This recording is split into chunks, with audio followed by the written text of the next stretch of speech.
Soal dana haji, John Ruh, Pak D ini Islam atau bukan sih? Wacana Presiden Joko Widodo, Jokowi, terkait pengelolaan dana setoran biaya penyelenggaraan ibadah haji, BPIH, untuk membiayai proyek infrastruktur, mendapat tanggapan dari pegiat media sosial John Ruh Ginting. John Ruh mempertanyakan agama Jokowi.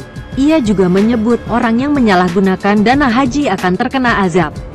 Jokowi katanya akan menggunakan dana haji untuk pembiayaan infrastruktur.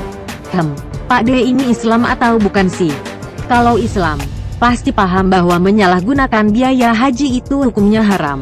Tulis John Ruh di akun Facebooknya, Jumat, tanggal 29 Juli tahun 2017. Bahkan orang yang menyalahgunakan dana haji biasanya akan kena azab, atau minimal mengalami kesulitan hidup. Kalau kagak percaya, ya silakan dicoba aja, kata John Ruh. Tak hanya itu, John Ruh juga menduga rencana Jokowi menggunakan dana abadi umat untuk infrastruktur, karena akibat dari menumpuknya hutang negara sehingga presiden bingung. Mungkin karena bingung gimana cara bayar utang yang makin menggunung, dan defisit anggaran yang makin gawat darurat, maka segala cara pun ditempuh, ujar pria yang selalu mengkritik dan mencibir pemerintahan Jokowi itu. Konyolnya, para pemuja ikan tongkil tetap beranggapan bahwa Indonesia baik-baik saja, bahkan semakin hebat.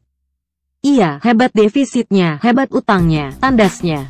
Sebelumnya, Jokowi ingin dana haji yang tersimpan di pemerintah bisa diinvestasikan untuk pembangunan infrastruktur.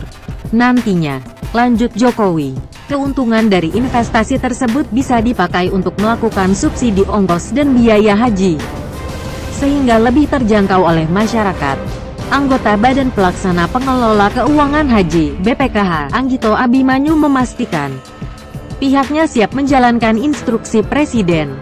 Kata dia, dana yang bisa diinvestasikan kurang lebih 80 triliun rupiah atau 80% dari total dana haji.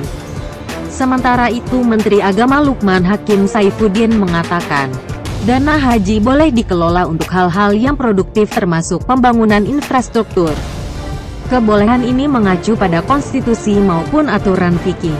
Dana haji boleh digunakan untuk investasi infrastruktur, selama memenuhi prinsip-prinsip syariah, penuh kehati-hatian, jelas menghasilkan nilai manfaat, sesuai peraturan perundang-undangan, dan demi kemaslahatan jamaah haji dan masyarakat luas, ujar Menak Lukman di Jakarta, Sabtu, tanggal 29 Juli tahun 2017.